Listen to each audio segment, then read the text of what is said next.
And welcome back to Sports the NEMO Way, the Charles Barkley episode. The 6'6", 252-pound power forward is a zero-time champ, one-time MVP, 11-time All-Star, 11-time All-NBA, playing 16 years in the league after being the number 5 overall pick, and he is a Hall of Famer, with career averages of 22, 11, and 4 on 54% shooting. Now, before I kick it to anybody in this episode, I just have to touch on the enormous amount of nicknames on his basketball reference page. I think we've said off air, like, we've never seen anybody with this many nicknames before. It's just crazy, and some of them were just downright mean. The obvious ones, Sir Charles and the round mound of rebound, ones you've heard a million times, but then the Chuckster and the Chuck Wagon, okay. But then the Prince of Pizza, the Incredible Bulk, the Leaning Tower of Pizza, the Bread Truck, Boy Gorge, Love Boat, kind of stands out there, I don't know what that's about, Food World, the Crisco Kid, Wide Load from Leeds, Ton of Fun, and Good Time Blimp. A lot of fat jokes in there, guys, a lot of fat jokes. Wouldn't happen in 2021. No, it wouldn't happen today. But anyway, now that I've touched on that, I will now kick to Drew, who has Barkley ranked the lowest of any of us at 32 overall and number 6 on his power forward list. What you got, Drew? Well, when I think of Charles Barkley, I think of this shorter guy, bigger around, but still being able to dominate the big guys in the paint. That's what I see. And this one clip when Dennis Rodman tips the ball 4 times over his head. I don't know why, but I remember that clip. But anyway, with Charles, he's got 11 All-NBAs, his MVP, and that one rebound championship. But other than that, he doesn't have as much, which that's the era he played in, with dominant with Michael and a bunch of other guys, which we've talked about, and other stuff. That's why he didn't get his championship. But I don't know. To some of his accolades, I feel like he could have a couple more, but I don't know exactly what they are. And I don't know. I think Charles was pretty good at defense, but he doesn't have any all-defensive teams, so I just don't know. Fair enough. And that will kick us to Ray, who has him the second lowest at 29 overall and number 5 on his power forward list. Take us away, Ray. All right. So finally a player we've all seen play, except for Drew. No, I just want to say I don't hate Charles. I really like Charles a lot. He was a very dominant player in his day, and the stat line backs it up. He had a killer playoff series, especially the finals appearance against Chicago, with 27, 13, and 5. But there comes a time where you have to flip the switch and become the killer. But Barkley never going to be that, because he never really gave a shit about his physical well-being. He was always out of shape, and when you're out of shape, you don't have the same kind of energy or stamina as everyone else. For example, in the 1995 playoffs, he torches Portland for 33 and 13. Then the next series, the Rockets must have wore his ass out because his scoring went down 11 points. But that's really the only knock I have in Charles, is that he got complacent and fat. Otherwise, he meets all my criteria. Grit and grind, well-balanced player. But when you can be better and just say fuck it, it just kind of irks me. So that's why he's at 29 and, instead of, I don't know, maybe top 20 on my list. Well, fair enough, Ray. I don't think you're going to get any arguments that Charles was skinny. So I guess I'll move on. That will lead us to Uncle Doug, who has him ranked number 19 overall, so quite the jump up from Drew and Ray, and number 4 on his power forward list. Uncle Doug? Yeah, the round mound of rebound. I started watching Charles when he was at Auburn, and then he came into the NBA. Charles finished 32nd on the points list, with his average being 35th. He finished 20th on the rebound list.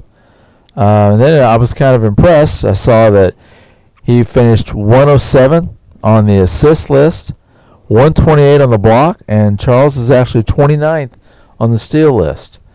So Charles didn't just score and rebound, he also played some serious defense. He did get an MVP. He was the rebound champ in 86-87. Charles was a lot of fun to watch on and off the court. Agreed. Well, that will lead us to Wade, who has him identically ranked to Uncle Doug at 19 and 4. Oh, yes. I just think Charles Barkley was a phenomenal basketball player. No matter the position or size, he was a monster. I do think power forward's kind of unique in the fact that, in my opinion, 2 through 5, there's 4 guys that I think you can make a valid case for, all being him, Malone, Garnett, and who am I missing? Bob Pettit. Dirk, yes, Dirk, not Bob Pettit. Not Bob Pettit.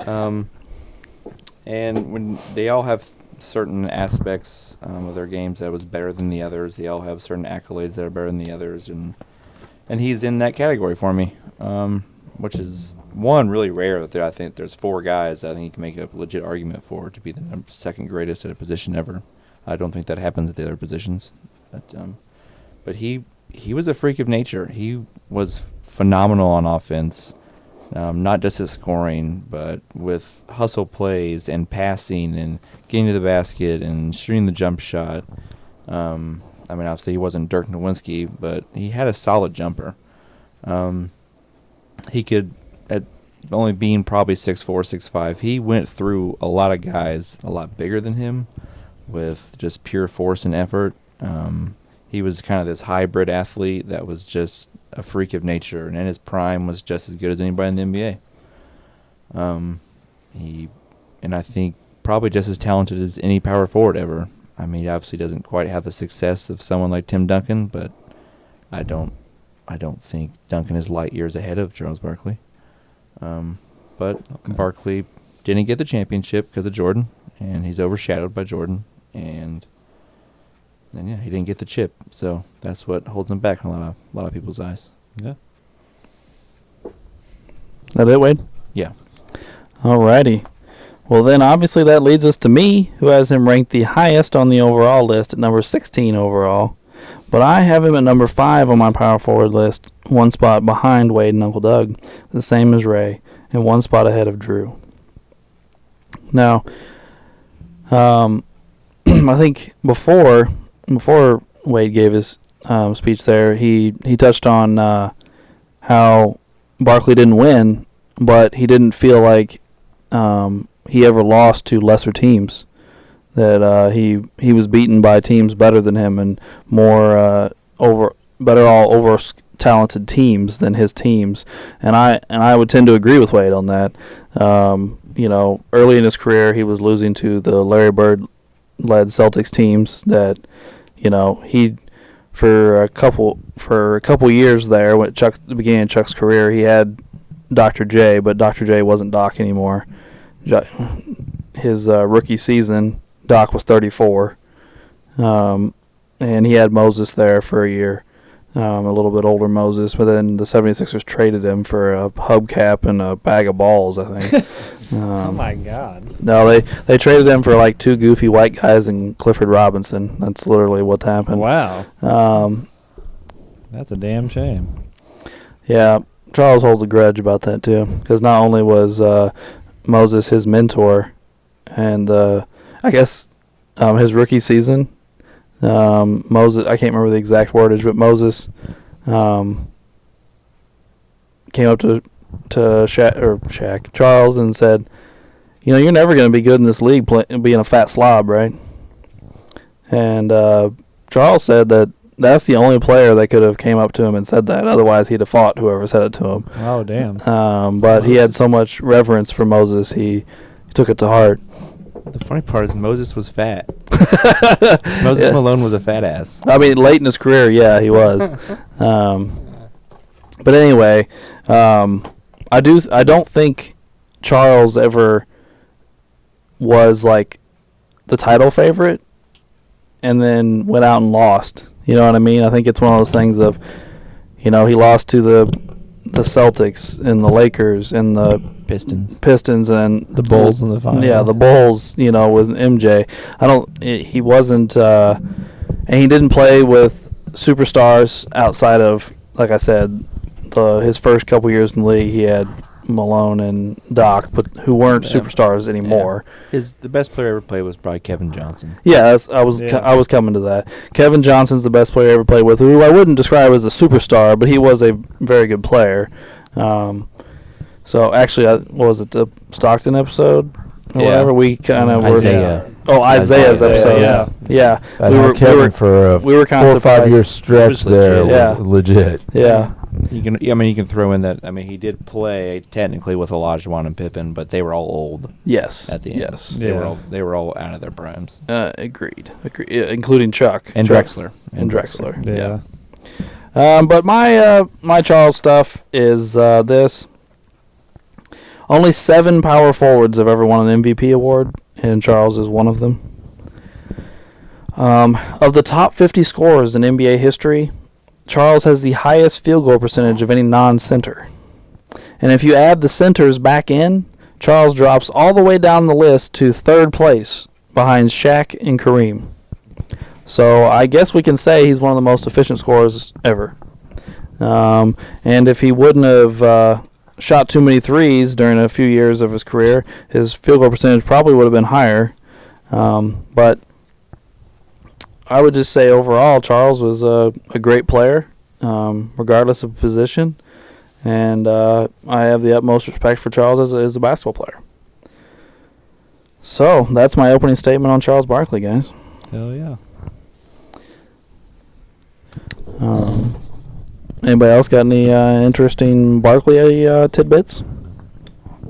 Well, at the time of Charles's retirement, he was one of only 4 players to score 20,000 points, have 10,000 rebounds, and 4,000 assists. Since then, Tim Duncan and Kevin Garnett have done it, but that's pretty good company. And again, it shows how versatile he was, that he could do a lot of things. I would assume, I don't know this, but I would assume LeBron ought to be close to that, right? I mean, we know he has 20,000 points. Yeah, I would think LeBron probably is now. Yeah, pretty close. I mean, he's playing in year 19, and he averages like 7 rebounds for his career. So I would assume he's getting close to 10,000 rebounds. Yeah. Sorry, who'd you say? LeBron. Oh, he's got to be close. Yeah. He'll definitely get there. Yeah. Yeah. Now I would suspect he has 4,000 assists at this point. I mean, he averages 7 for his career. So, I mean, that's somebody I'd definitely like to see Charles play against. LeBron. Yeah. I'd like to see Charles and LeBron go at it. Well, because Charles doesn't give a shit. He's going to go right at LeBron. The first time LeBron cries, Charles is just going to smack him and be like, come on, quit being a bitch. Let's go. Yeah. Well, Charles sand in his famously said that when he came up against somebody like that, he'd go down the floor and he'd hit him. Yeah. And if they didn't hit him back, he hit him again. Yeah. And he said, if they didn't hit me back after 2 or 3, I knew I owned him. Yeah. You know, and so Charles is going after whoever. I mean, that's the way to do it, really. Yeah. Well, he was asserting dominance. That's what he's Yeah. doing. Yeah. No, Yeah. you're really right. Yeah. Like, Yep. No, and I agree with you. Well, not just LeBron, but pretty much all of today's NBA players aren't used to things like that. You know, they wouldn't be used to the physicality Barkley or a lot of guys during that era, even Malone, played with. And if you made we always talk about, what if Malone played today, or what if Barkley played today, or Jordan played today, or whoever we're talking about. Some of the stuff, it'd be interesting to see, which rules you're playing by. I'm going to ask the question in a second. Could Barkley play today? And, we're going to talk about, the finesse of today and, all this craziness. But what if Barkley played today but brought the rules from the 80s and 90s with him?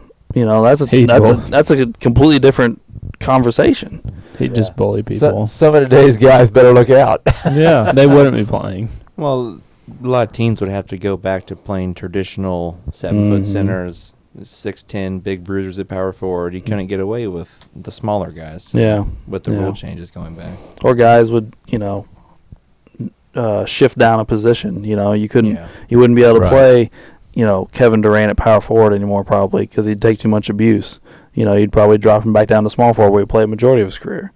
Or you couldn't play Robert Covington at power forward. I mean, sometimes the Warriors literally play Draymond at center. Yeah. And he's that would never work. 6'7" maybe. Yeah, and he is a great defender, but that's not going to work. Right. Against a solid 7-footer that knows what he's doing, they take advantage of that every time. Well, I think Charles would. I mean, Charles would go right through him. I agree with that. Yeah, Yes. I agree with that. But that is the other thing. I think people forget those great Warriors teams. You knew they were going to make the finals when they were in the Western Conference playoffs after they beat the Grizzlies.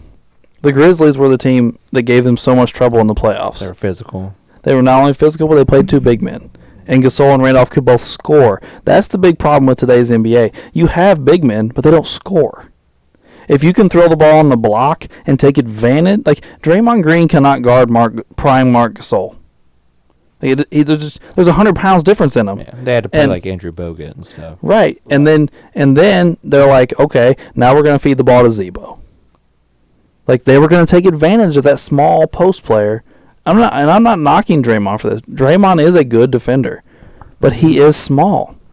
Yeah. Like he couldn't go. Like, can you imagine being like, all right, Draymond, this is in 1995. Tonight you guard Olajuwon. Tomorrow you guard David Robinson. Then you guard Mutombo. Then you guard Shaq. Then you guard Ewing. You know, like that's not happening. No, it's not He happening. would guard small forwards and smaller power forwards. Yes, 100%. Well, see, that's the thing is that everybody's looking for the next Durant, and Dirk Nowitzki. It's like 6'10" to 7 foot to bring him out. Rare. Well, I mean, that's what everybody's looking for today, and you can't. Nobody's like that. That's like once in a lifetime type of player. Oh, completely. Yeah. Oh, I think Barkley's one of a kind. I mean, yeah, I he think is. he is. Yeah. Mhm. Yeah. Someone that small, that powerful, that explosive, and he was durable for the first part of his career. I mean, like everyone does, he got a little nicked up a lot there at the end. But for 10, 12 years, he's a powerhouse and was durable and smaller than guys he's going against. I mean, Zion Williamson won't play half as many games as this. And he tries to be Charles Barkley. Zion Yeah. Williamson is probably the closest thing we've seen to Charles with the overweight, the sheer explosive, freaky athleticness, playing power forward and being undersized, things like that. But here's the thing. Zion averages like 6 rebounds a game.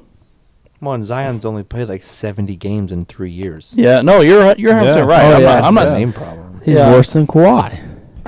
You're right. He is worse than Kawhi.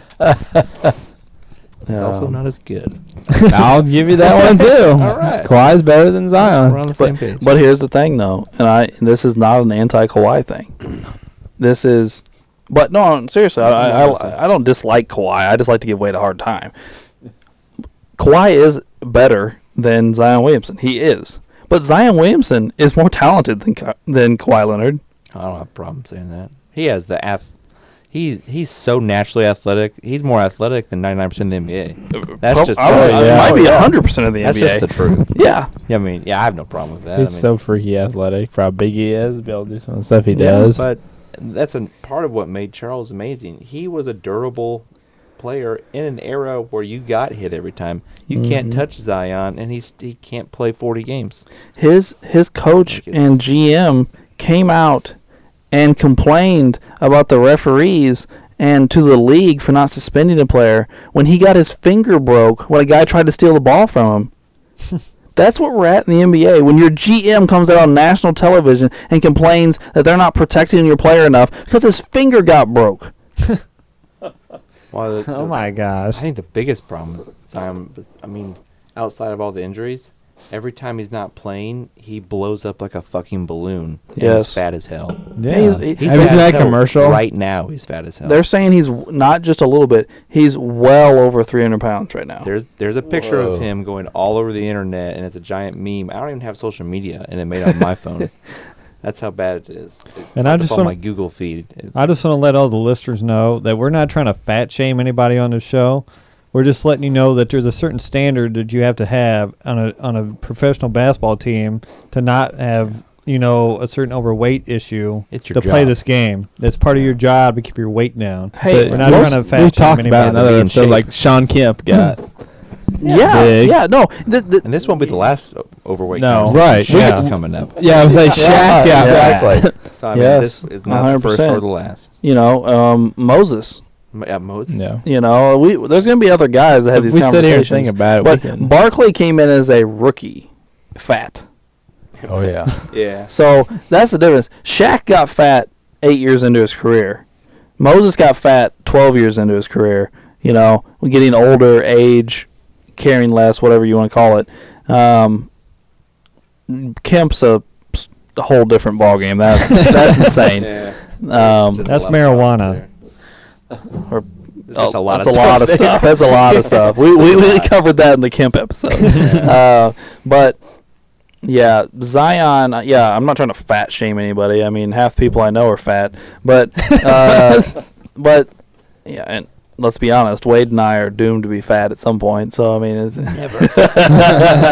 but I like big guys. They protect me as QB. well, yeah. And need if linemen. Zion played tackle, we wouldn't be talking about him like That's this. right. He Yeah. might be a good offensive lineman. If he could stay on the field. Yeah, if he could stay on the field. He could be one hell of a tight end, Yeah. But he might get more than a broken finger playing tight end. So, but by the way, this Zion situation before we move back into Barkley is getting kind of scary, don't you think? They told us he was going to be ready by the beginning of the season, and then 20 games in, they give us another update that no, he's not ready and he's out indefinitely. He had a stress fracture in his foot. We see guys come back from this in like 6 to 8 weeks.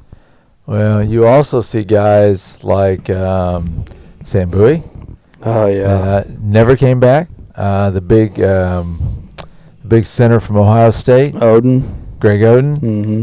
Hurt Yao's career. Yeah, Yao ended his career that way. Walton. Yeah, didn't Samson break his foot too? I think he may have, yeah. Goskis. Yeah, Goskis. He Yeah. missed a large part of his career because of Big guys that start having foot problems is a serious red flag. Yeah, and Zion's not tall, but he's carrying so much weight. Yes. And he's taking that weight and exploding like we've really never seen. Well, as Like- high as he jumps, the impact when he lands.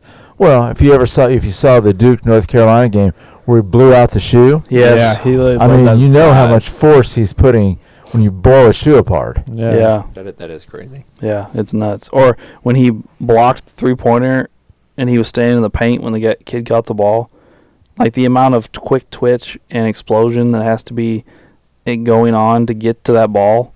Like, And I mean, as much ball as guys play now, AAU and all that, where they specialize in one sport, they do that all the time. AAU runs pretty much year round. The pounding that goes on their knees, it's rough. yeah. Knees, feet. Well, what's he got left on his contract? I mean, he's in his rookie deal. Oh, the so- rookie deal. Yeah, so he's got, 2 years left, I think. Oh, well, he has talked about the Knicks thing a while back. So maybe he's trying to bullshit around. Oh my God! That's him trying to do a workout before a game. Wade just showed us a picture of him in a warm-up. Well, on there's some on commercial of him and court. someone else sitting on a couch, playing like PlayStation or one something for showing. like a Gatorade commercial, and he Yeah. looks. I think it's Tatum, isn't it? Yeah, I think Jason Tatum? Yeah, he just looks all chubby in the face. I'm like, oh, Zion, buddy, your injury hasn't helped. Here, look at the belly hanging out on that one. He looks like James Harden. Remember last year? He's James way Harden bigger did than on Harden, though. I know, but Harden did that on purpose, and I just found that funny. And then how Harden skinny he lost was. it quick. Yeah. And then almost won an MVP. This rascal over here can't play. That rascal ain't gonna touch But an if you're MVP. trying to heal a broken foot, it can't be good running around No, 350 pounds. It's not. That's the first thing a doctor will tell you. If you're having foot problems, ankles, knees, lose the weight. Yeah. Yeah. All right, guys, we got to talk about Charles Barkley again. Yeah. We can't talk about it. Back to Charles. The more Charles I've seen is him and Shaq making fun of current players like Zion. No, Charles Barkley. They were making fun of Zion. I think it was the photos I just showed you was him warming up between a game. Charles Barkley told Shaq, looks like we just had a baby together. Oh. See, Mark can't tell me that shit ain't funny. That stuff's hilarious. I love the TNT show with those guys. So who's he like? Greenberg and Stephen A. Smith? Hey, who does he like to Who listen does to? Mark like? He does like Stephen A. Smith. Oh no. He doesn't like. I don't think he's a big Greenberg fan. Greeny just annoys me. I do not Steve, like him.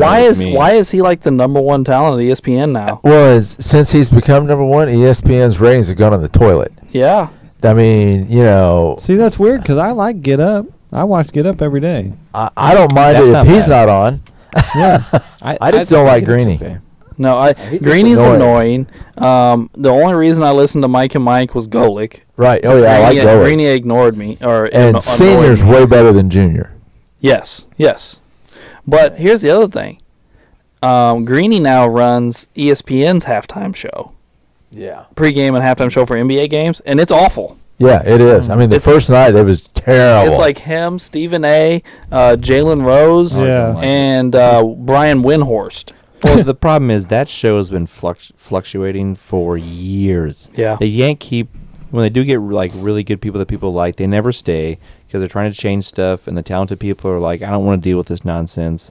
Or they give them like a minute and a half to talk, and the really really smart guys need time to explain stuff. Bill Simmons talks about it. In his Yeah, he podcast. talks about it a lot. Like he's one of the smartest basketball people I've ever listened to, and he was on there for quite a while. I think the only one that's really stuck around would be Jalen Rose. Yeah, but Yeah. Bill Simmons did it for a while, but he talks openly about how much he hated it. Because they wouldn't let him talk, Yeah. and they like would force them to all talk about LeBron James and like stuff like that's real comments people have made. Mhm. Paul Pierce, that's what Paul Pierce said after he got fired for Stripper partying thing. and strippers. Yeah. He said I didn't really like it anyway because all it made me do was talk about LeBron James. I was like, oh, well, Yeah. he's probably telling the truth. Yep.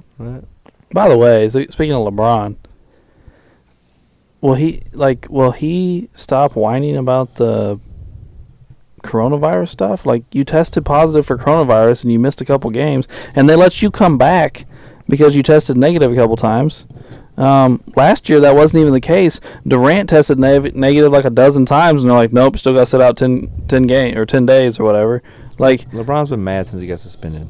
Well, LeBron sits that all the time anyway, so what's he care? Yeah, so he's resting, or he's getting some weird injury like my pinky hurts. I need to rest 2 games. My hair fell out. I gotta go sit down. by the way, That was 10 did you years guys ago. did you guys hear what Kareem said about LeBron yesterday? Goats don't dance. Yeah. Yeah, that's essentially what he said. Because he did that. Nice. He Go did big that guy. stupid Sam Hell Cassell yeah. dance where he does the whole Mhm. big balls thing, and then Kareem Abdul-Jabbar is like, "Goats don't dance." It was a longer sentence than that, but that's what everybody's been advertising. Goats don't dance. Kareem Abdul-Jabbar about LeBron James. Hell But, yeah. But what at the beginning, what he said was, if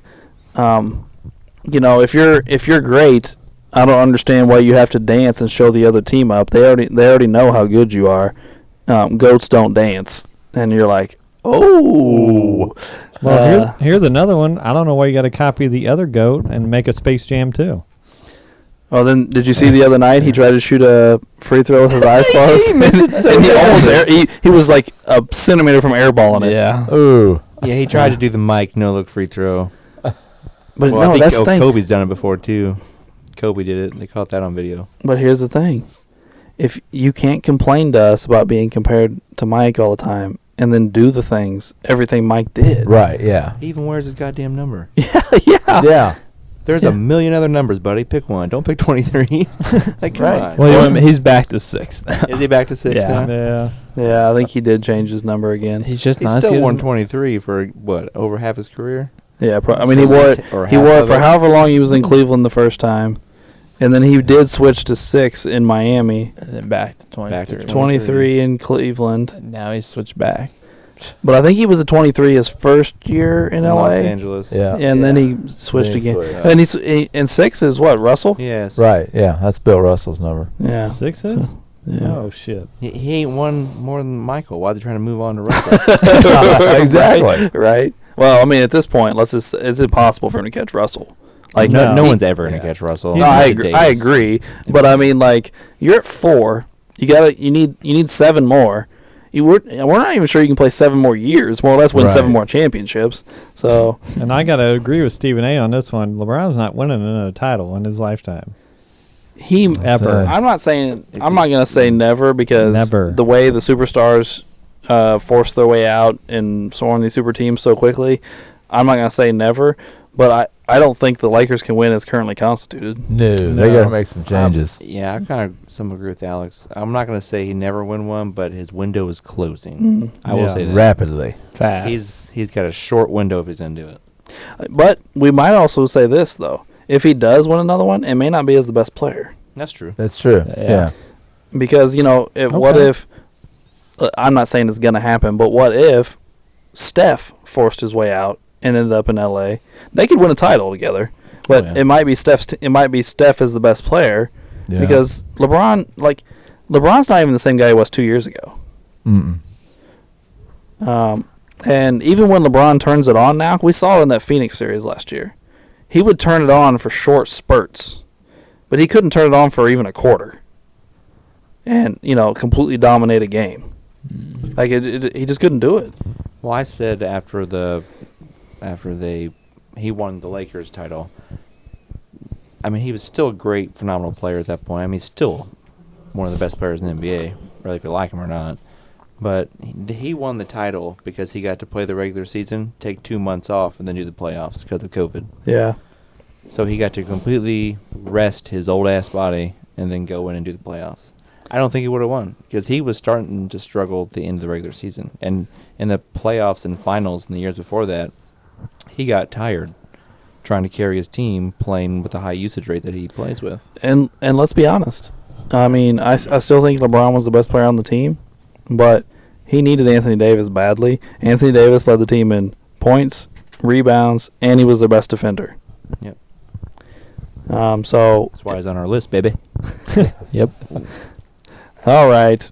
Let's talk about Charles Barkley, guys. We got off on a second tangent there. So I'm going to ask the obvious question here, guys. Could Charles play today, and if so, how would he do? I think he'd dominate any era of basketball. Yeah. I think he'd be just fine, yeah. Yeah, he'd be fine. I agree. I think he would dominate today's game, and he would not have to change positions to do it. He would still be a dominant power forward in today's game. Do I think he could play other positions? He could probably play small forward, I think. Yeah. I don't think he could play a lot of center. Maybe today's game only, maybe. I think the hard part for him would be rim protection. Well, you don't really need that was that. the problem then. Yeah.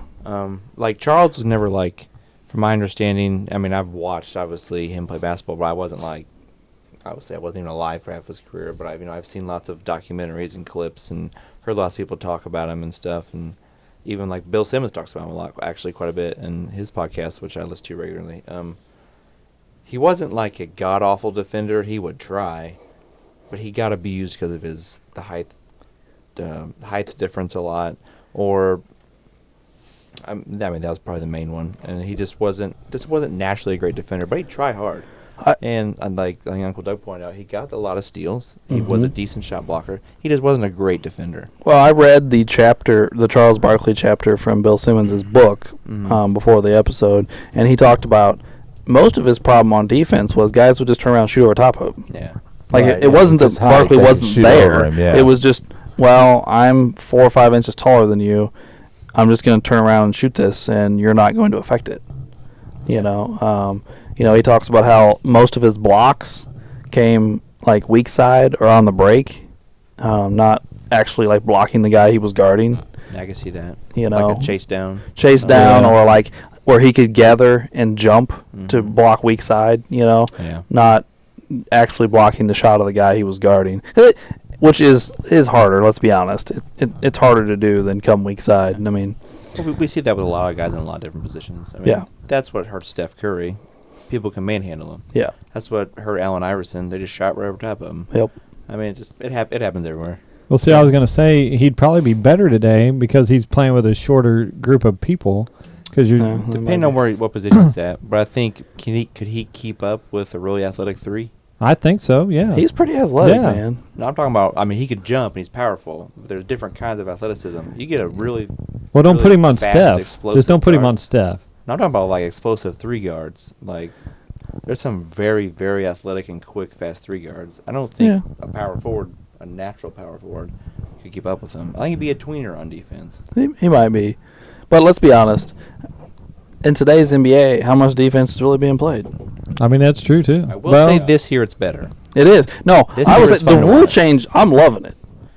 There's still a bunch of whiny Yeah. brats out there, but them being able to play some defense and be more physical, and now a foul call every time down the floor has been wonderful. Yeah. This is the most I've liked the NBA in probably about 5 years. 4 Yes, years. very much so. Yes, I'm And- loving the Suns run. I was really loving that. And not every game's 135 to 138. Yeah. Yeah. There's, it's. We're seeing it's games back in the to- 90s again. Yeah, Yeah. it's real basketball. It's Yep. not just. I agree. And ridiculousness. the guys that are mad about it, I don't feel sorry for. Like No. Trae Young, shut the fuck up and fix it. Yeah, exactly. The one thing I will give him, because I'm not a big fan of him, but he's struggling with it. I don't hear Harden complain about it. Harden's struggling with it, but I haven't heard a lot of media chatter from Harden about how awful it is. To make things worse with Harden, he just, on top of trying to get used to the rule changes, he shot like shit for the first 10 games. He was Yeah. shooting like 32% at the start Yeah. of the year. Yeah, He's got it back up to like 41, 42%, so he's almost back up to his career average. And he was shooting like 38% from 3 just like last week, so he's doing quite a bit better. And he's averaging almost 10 assists a game, or somewhere around there. But the problem is they need him to do more because Kyrie's not playing. Yeah. And what's his name? The sharpshooter's been out. Harris. Oh, yeah. And Kevin Durant can't score 48 every night. Here's the thing. I'm scared Durant's going to get hurt again because they're agree. playing Durant like 38 minutes a night. And he's guarding their team's best player Yeah. half the time.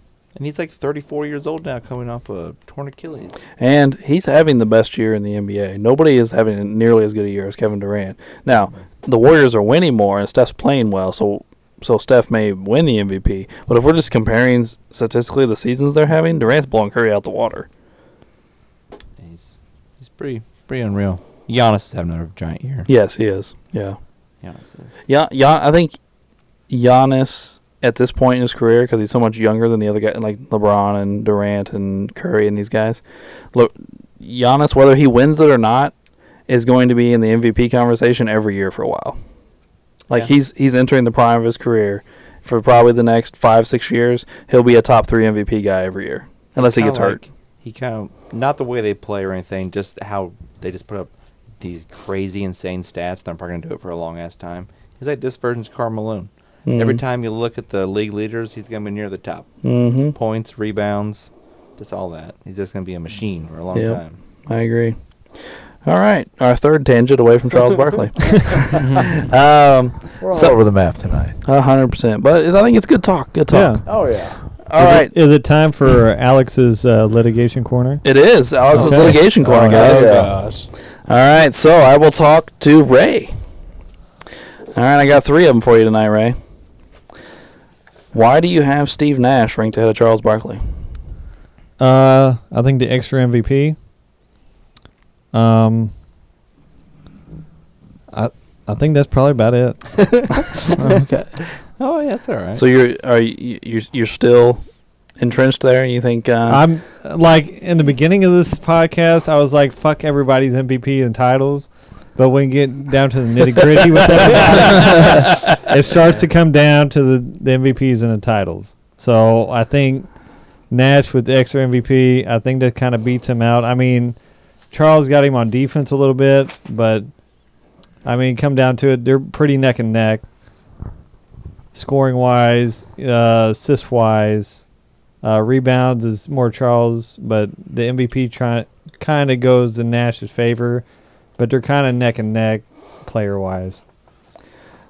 All right. Well, I'll let you have that, I guess. All right. Well, my next one is, why is Paul Pierce ranked ahead of Charles Barkley? I just think Paul Pierce is probably the best player on his team for probably like 2 decades, and Charles is probably the best player on his team for probably like 5 years straight among 2 franchises. Well, I think both of those are a little extreme. Well, I don't think. Pierce wasn't quite. He was old as hell. 2 decades. I don't, 2 decades is 20 years, man. I don't even think he played 20 years. He was probably the best player on his team for, I'd say, 12 years. yeah. Yeah, probably 11 so. or 12. So But Yeah. I would say Barkley was probably the best player on his team for at least 12 years. But every year until he went to Houston.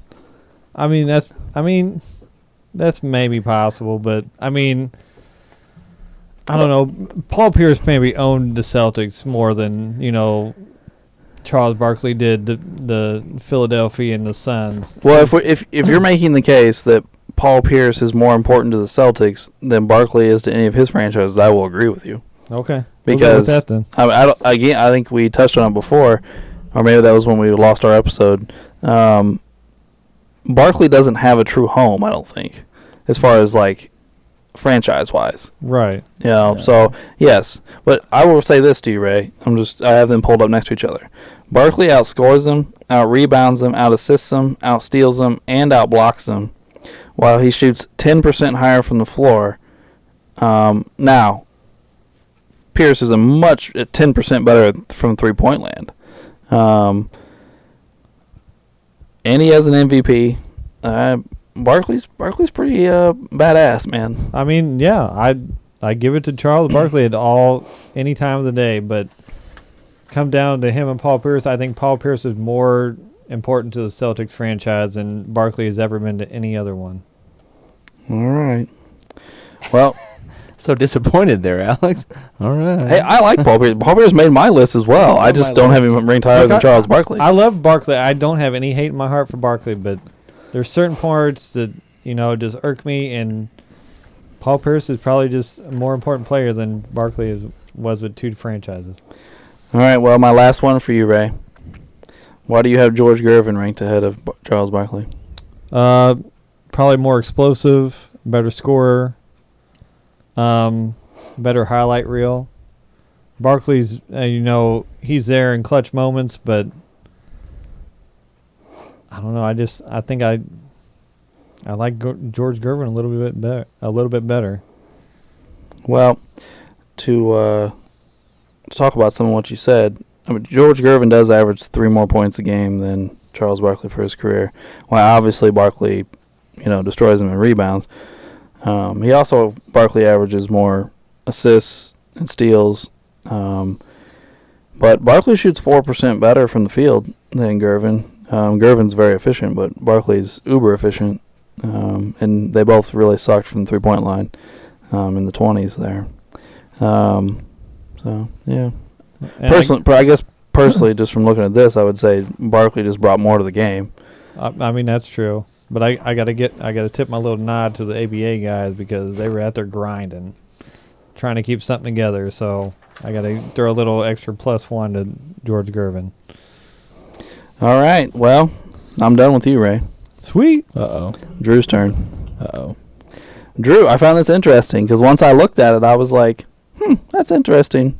Why do you have Willis Reed ahead of Charles Barkley? It is interesting. Wow. Okay, let me pull up my notes. Let me see what I was thinking. Like normal. Okay. That is interesting, yeah. Because how many of us have Willis Reed? I have Willis Reed. I have Willis Reed. So I have Reed. So 4 of us have Willis Reed on our list. So I'm not bashing Willis Reed. I just don't have him nearly as high as He's my number 50.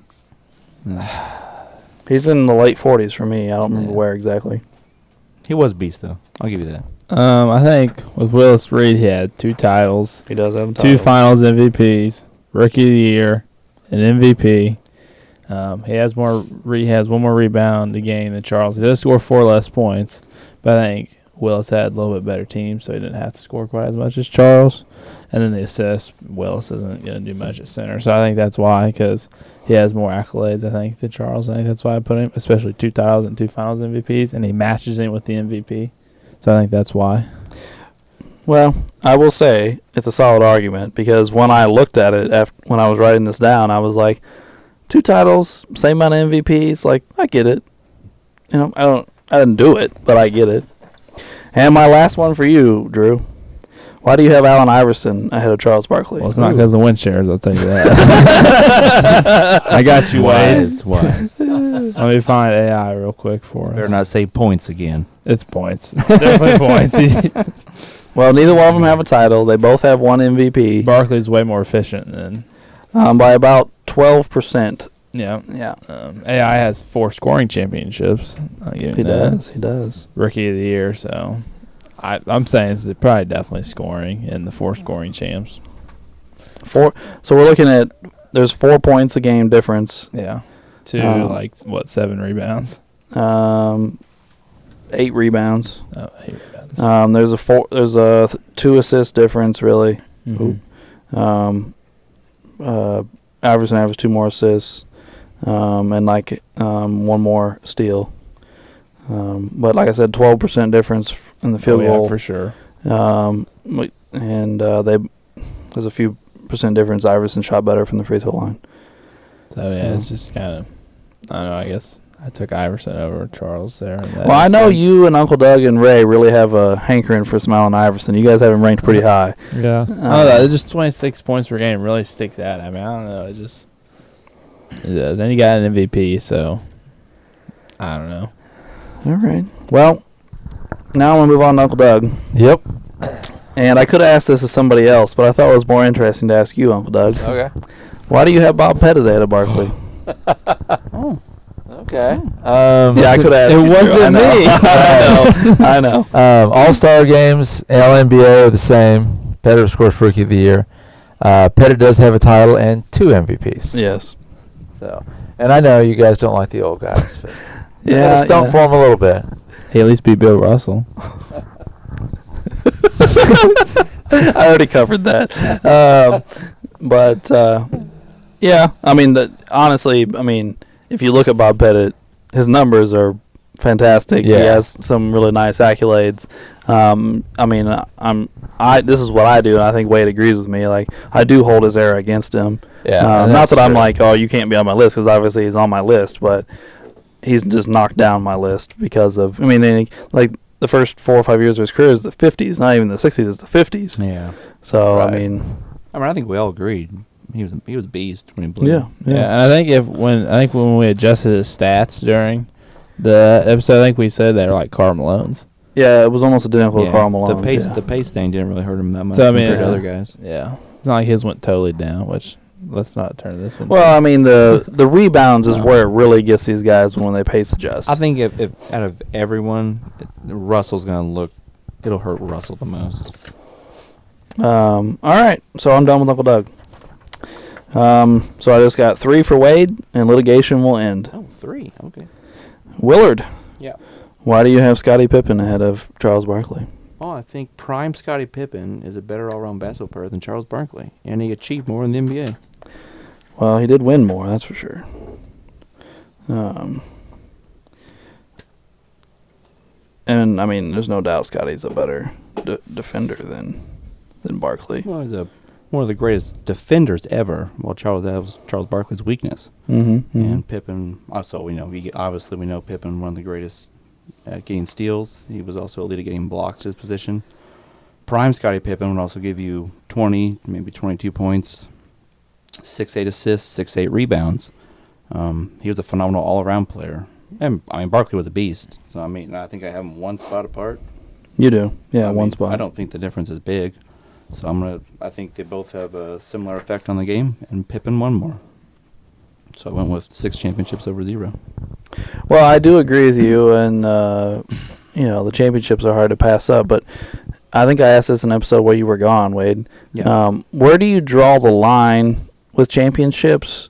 And for instance, this situation, Scottie has 6 championships, but none of them were as a best player. True. Barkley was always the best player on his team, and maybe this isn't apples to apples, but he obviously has no championships. But where do you think you find that line, whether it's 0 championships or 2 championships or 3 championships as a best player? Where does that overtake a bunch of them as a second or third best player? Oh Lord, I get this. It's tough, isn't it? So many Yeah, different yeah. situations to think about. I don't know. It's tough. Like I said, I guess it was in our first take that got deleted. I don't think Charles Barkley is like an unclutch player that couldn't win. He just had. Go ahead and take it. He got beat by better teams, including Pippen's team. But at the same time, I don't want to discredit Scottie for being the second best player on maybe the greatest team ever. So that's some pretty good shit. Well, I will say this. I think Scottie is the reason that Bull's team is better than his son's team, because he didn't have a Scottie Pippen, Yeah. and the rest of the team was comparable to that son's team. Yeah, the first 3 championship with Jordan and Pippen, there's no third Hall of Famer. Horace Grant was good, but he's not great. He's an And all-star, but not a Hall of it's Famer. It's a bunch of players that we know their names because they played with Michael Jordan. Yeah. They weren't Yeah. that good, Mhm. to be completely honest. And Pippen and Jordan dominated the NBA. And I'm never gonna say Pippen should have been the number 1, or but I'm not. You don't agree with Scotty? No. Well, damn. My big thing, I missed the Pippen episode with Pippen, is Scottie Pippen in his prime, because I think his career averages are somewhat lower because he stuck around too long. He But did. prime Scottie Pippen, you're still getting your 20 to 22 points, which Barkley's going to get you more. I acknowledge that, and Barkley's going to rebound more. But Pippen is not only a much better defender, he's, in my opinion, probably one of the 3 greatest perimeter defenders ever. And he's an elite rebounder. He ran point forward for maybe the greatest team ever. And he could still get you buckets when he had to. I don't disagree with your perimeter defender thing, but I want to ask you about it. Yeah. You said top 3. Who are the other 2? Kawhi. Oh, Lord. Kawhi and who? And then I have to think. There's a lot of great ones out there. Actually, one that I did a lot of reading on is actually Michael Cooper. Michael Cooper was a great defender. Or about Sidney Moncrief? Moncrief, DJ. Was a really good defender. DJ. Because I read a big article about Michael Cooper. He's been getting Hall of Fame votes because they think he was such a dominant defender and helped those Laker teams so much. They've been trying to get him in the Hall of Fame recently. And he used to shoot some threes when he needed to, and of course, Yeah. the Koopa loop was awesome. Well, I don't dislike Michael Cooper or anything like that, but Cooper falls into that category of guys we talked about, these 60s Celtics teams. Yeah. If he played for the Atlanta Hawks, we might know who he is, but we wouldn't be talking about him being in the Right. Hall of Fame. Yeah. But because he has 4 championships, or what is it 4? Was he there for the first one? I don't remember if he was there for the first one or not. Either way, it's because he has 4 championships on a dynasty that we're talking about the Hall of Fame. Yeah. Kind of like Tommy Heinsohn or Casey Jones. Well, you know. actually, Casey Jones was their perimeter stopper. He was, yeah. He was a phenomenal. He wasn't going to fill the box score. He was a phenomenal perimeter defender. If I remember correctly, and maybe I'm wrong, but I think Casey Jones's career numbers are like 11, 2, and 3. Yeah, he But just but he a lot of defense. but he made the Hall of Fame on his first ballot. You know what I mean? Like now he has like what 10 championships. So, but anyway, yeah. I mean, we talked about it in the Scotty episode. Wade. I mean, his best season. The first season, Jordan's gone. He's 22, 8 and 5, and 2 steals. I just think his all-around game doesn't get talked about enough because there are a lot of guys that can outscore Scotty.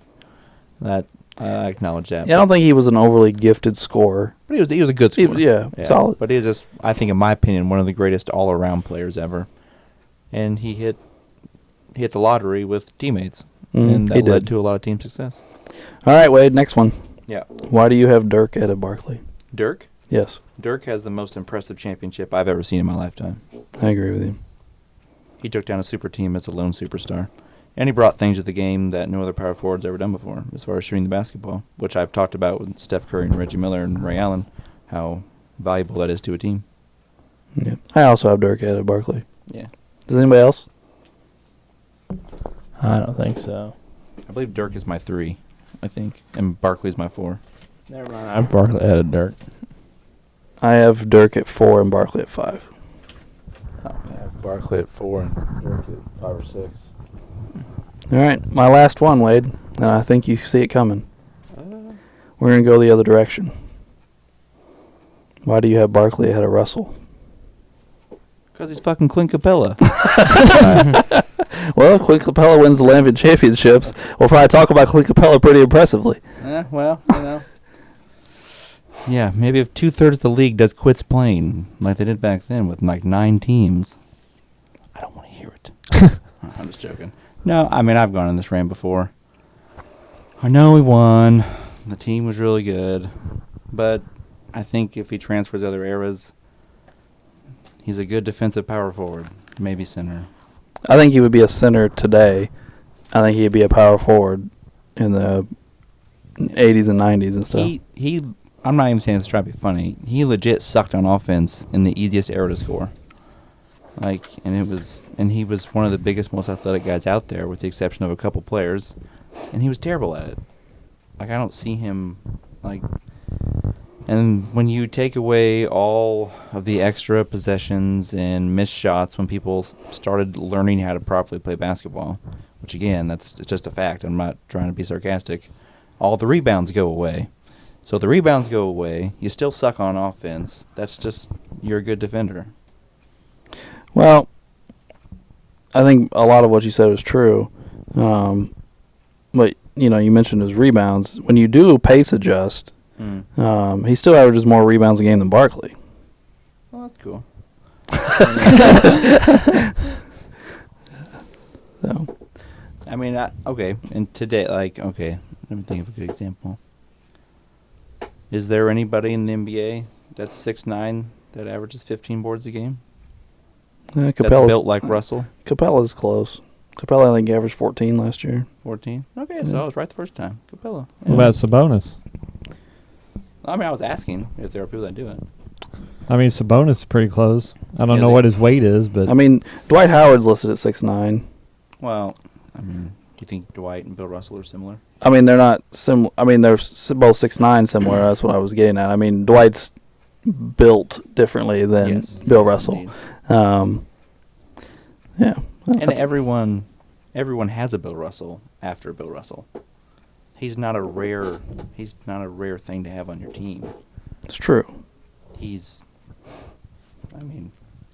Calvin Booths everywhere. Let me get out of here. Calvin Booth? Why Calvin Booth? I remember him from NBA Live 2002. Stephon Marbury in the front. Wow.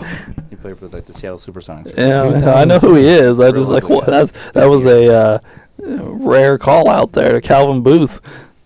I mean, couldn't tell you who Calvin Booth is because he was on the most loaded team in the worst era of basketball ever, in my opinion. Okay, but that's one of my questions for you, Wade.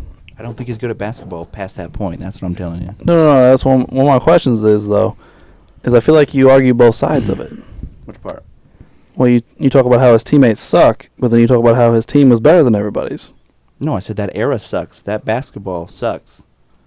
No, I know, but I mean, you're talking about Kuzi couldn't beat a high school kid. Yeah, because they all suck. That's my point. I admitted that Bob Cousy was the best point guard in the league at that time. I said that in the episode. Yeah, you did. But Drew could beat him. That's just how it goes, man. And you also said you're talking about how other guys leave to go get paid triple their salary. You said that earlier. Oh, yeah. How they leave. Well, back then isn't that we talked about that? Yeah. Leaving. Paul Arizin went to work for IBM and they tripled his salary. Somebody went to work for a bank. Yeah. Was that Dolph Shays, maybe? It might have been We Shays. talked about a handful of them that did it. Yeah, there were several of them that did it because corporate America was just paying better. Yeah, which is crazy. I mean, crazy compared to what we see today. Oh, yeah. Well, who was it? They were talking about the other day. Oh, I was reading, I've been reading Juiced, Jose Canseco's book. And he was talking about in 1990, he signed the biggest contract in Major League Baseball history, and it was for like $20 million. And you're like, times have changed. We're in the 400 millions on contracts now. His book is really called Juiced? Yeah. Yep. Well, just throwing it out there, huh? Yep. No, I mean, when it came out, it was, breaking news. Like, he wrote a book on not only himself using steroids, but all the people he gave steroids to, like McGuire and Clemens and Tejada and Giambi. And, like, I'm reading it, and he's just naming all these guys. Like, I just took them in a stall and stuck a needle in their ass. And you're like, oh my God. Shit. Yeah. Like, I mean, at the time, it was a big deal. I mean, Congress got involved. Yep. Like, it was the big deal. Made him famous again. It did. That's true, too. Yeah. Isn't he the one that... Come on, boys, line up in a urinal. Isn't he the one where he went to go catch the fly ball and it bounced off his glove into the... No, it bounced off his head. His head, yeah. Which had to hurt, by the way. Oh, yeah. We all make fun of him because it was a dumb play, but it had to hurt so bad. It did. Take a fly ball off the dome. I did. It did. Yeah. Mom took one off the leg. That's true. I had this big That's old true. goose We were there egg for in that. first grade at my YMCA program for swimming. This big old knot on my head. Oh, Drufus. All right, well, that is the end of Alex's litigation corner. I don't have any more questions for anybody. Does anybody have any questions for me? I got one for you. All right. Why Charles ahead of Moses Malone? You know, I thought about that earlier when I was looking over my list. And you've got them close. I mean, Charles is 16, Moses is 18. Yeah. I think some of it, again, is where they fell on my list, my position list, because I have Barkley so much higher on the power forward list than I do Moses on the center list. Not like it's like Moses is like 10 or anything, but just he's a little bit higher. And I think maybe part of it also had to do with me watching Charles growing up and being like, whoa. And the things Moses was so great at were boring. Like, he's the greatest offensive rebounder of all time. What? I mean, that's valuable and it's cool, but it's boring as shit. Like, Well, you know.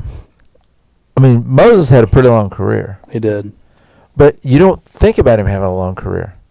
I think about Moses Malone as having just this short burst where he was really great because you saw him so much for a little while and then you didn't see that much out of him. Whereas you saw Charles for pretty much the whole career. Mm-hmm. And what, Moses got, 3 MVPs? Yeah, And he won the title with the 76ers. yeah. Yeah. And that title run was dominant. They were something else. I will say that I would probably say Charles did more on a basketball floor than Moses Malone. Moses Malone was more dominant at a few things, but Charles, I think, had more overall skill, maybe. As More a passer. versatility. Yeah. Well, versatility. I have them pulled up. Charles averages 2 more points a game for his career, while Moses averages 1 more rebound. Barkley averages 3 more assists a game, and a steal more a game, while Malone has the block. They average identical turnovers. Barkley shoots 5% better from the field. Threes, Moses didn't shoot threes. And Moses shoots 3% better from the free throw line. I mean, we're literally talking about like the number 1 and number 3 offensive rebounders of all time.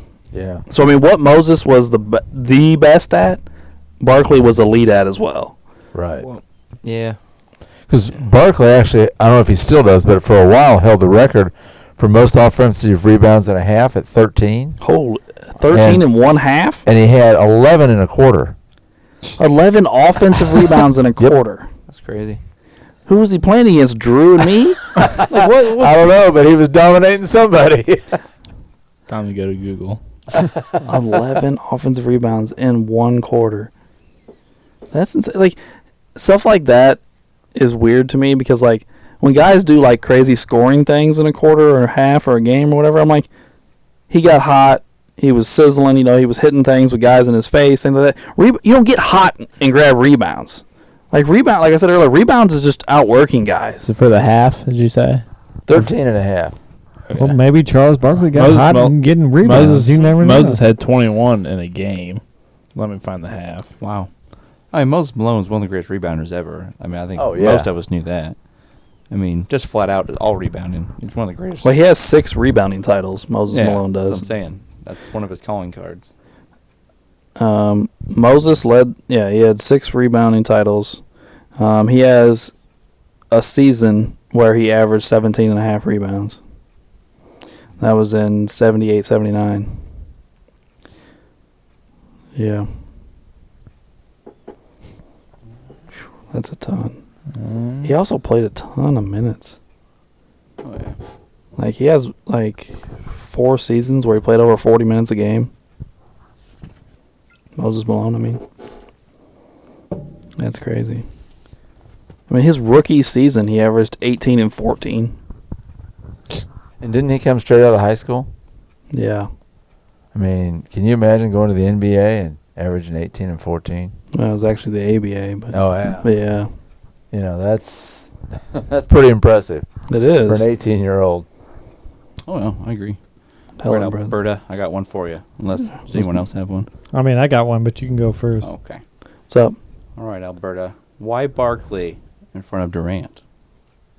I think it's pretty much what I've been asked about Durant a couple times, and I don't remember where I have him exactly, but I don't have him low. 22. 22, yeah. It's just a lot of it just because he's not a finished product, and I want to see what he does. I think I said, I think it was the Ewing episode. Somebody asked me about it, I think, or something, and I was like, I don't like to put guys that aren't finished products ahead of guys that have finished up their 18-year career or whatever. I think it's something. I said something like that. I think that's pretty much where it's at. I mean, I don't know. But I think. Go ahead. No, I think they probably played a similar amount of games. Barkley might have a little bit more, but Durant's in what, year 14? Is it 14? Could be. I mean, he came out at like 19 years old. He played 1 year at Texas. Yeah, he did do that. I believe he's 33, 34 range. I'm pulling it up. He might be I'm guessing at 14, but I bet it's somewhere close to that. Damn. Durant's played 906 games, while Barkley played 1,073. So they're Okay. relatively close. I just thought at this point, even if you take out, we'll take out the championships because Barkley never played on a super team, so we'll even take that out. Barkley's a better rebounder. Right. I think that's pretty much where it ends. Durant's one of the greatest scorers ever. He is. 4 scoring championships. They each have 1 MVP. Durant's got 2 Finals MVPs. Obviously Barkley doesn't have any, but sorry. Where I was train of thought. Oh, Durant's even a better rim protector in the paint than Charles Barkley is. He's a better perimeter defender. They're both probably similar passing. They both average 4 assists for their career. Yeah. Okay. So I think just Durant has the edge over a lot of the stuff that Barkley does. Obviously not from 3, but believe it or not, Barkley's more efficient. Well, because he's a big man, he's supposed to be. Yeah. But Durant's a much, much better 3-point and free throw shooter. Yeah. Yep. That's why they started doing the old true shooting percentage. It was actually Barkley, advanced stats wise, actually, is one of the greatest advanced stats people ever. I've heard that multiple things, and I started looking it up and compared him to other players. Even his advanced stats, like that's his edge over like Garnett and Malone and Dirk. When I was comparing them all, like they all kind of have their thing. Advanced stats, Barkley beats them in a lot of things. Huh. Advanced stats love Charles Barkley. True shooting percentage, him and Durant are almost identical. They're like 1/1000th apart. Because it takes in all of his long distance shooting. Mm-hmm. So it kind of takes in your overall value of your shot. But yes, he's a advanced stats megastar. Really is. Yeah. I'm not even counting win shares. Not at all. Well, he has more than Iverson. He does. He does. A lot of people have more than Iverson. Actually, I Case believe. and point. Drew. I Case believe and point. Barkley has quite a few, if I remember looking earlier. He has It was like 170 some or something like it's that. 170. Yeah, which I think is the second highest total we've seen so far.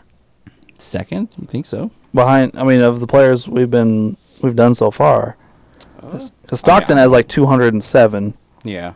But I think Barkley is next, unless I missed somebody that I'm not pretty thinking sure of. Reggie's. Well, I don't know his exact amount. Reggie was a ways up there. I don't know his exact number. If it's not 170, I believe it was maybe. What the fuck was it? I'm getting him pulled up. Hold I on. remember it was more than Iverson because I brought it up. Everyone has more than Iverson. I know. You brought people up that I had no idea. Elton Brand, baby. I knew Elton Brand. Win shares. Reggie Miller, 174. You are correct. So 3 below Barkley. Really, guys that had really good careers that played a long time. If you were. You played still on one of winning the best teams. players on the teams that Yeah. won, you were going to get a part of a win share. So True. It just depends. True. All right, what's your question there, Ray? I just want to know why you have Isaiah above Barkley. The championships. That's it. Yeah. Okay. Yeah, and you notice I left Reggie out this week. I didn't pick on you with Reggie again this week because you have Reggie ahead of Barkley too. Well, we all Damn know right. why.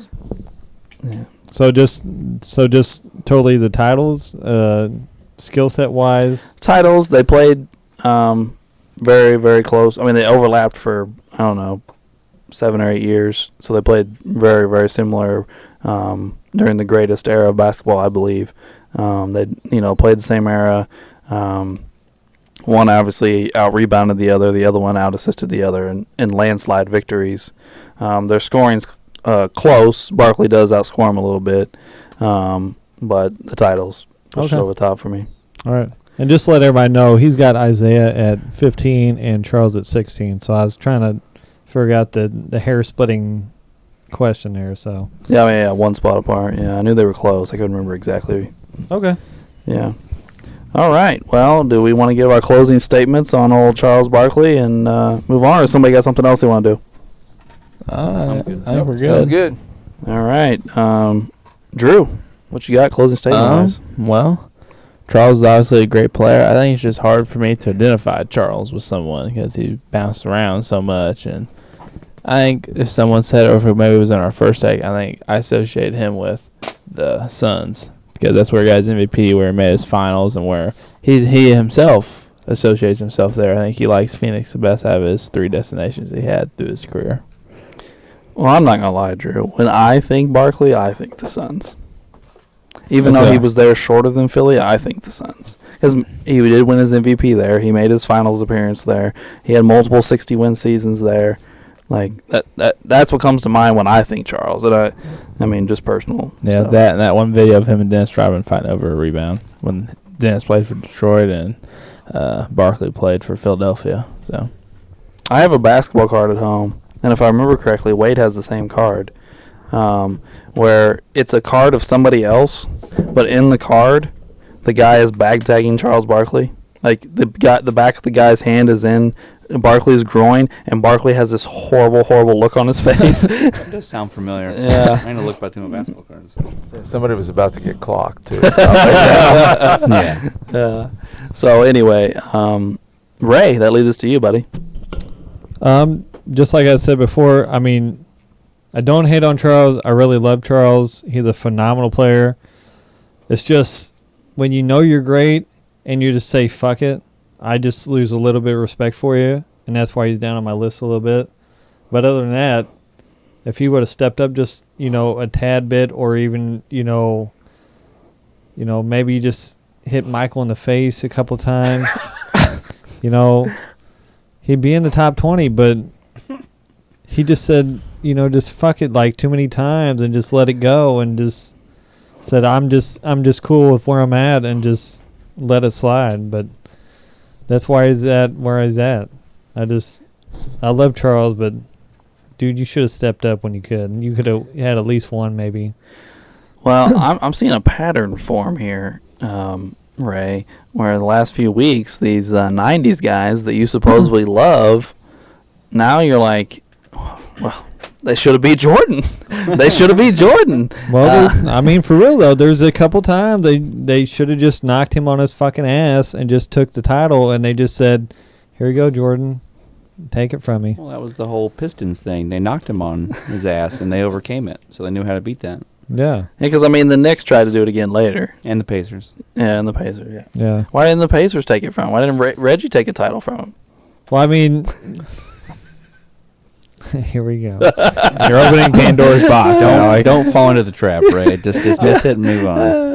Yeah, we'll talk about that later. I mean, I'm really just No, I'm really just giving you a hard time. No, we were a similar team. It's just Jordan is just that, inch better than everybody else.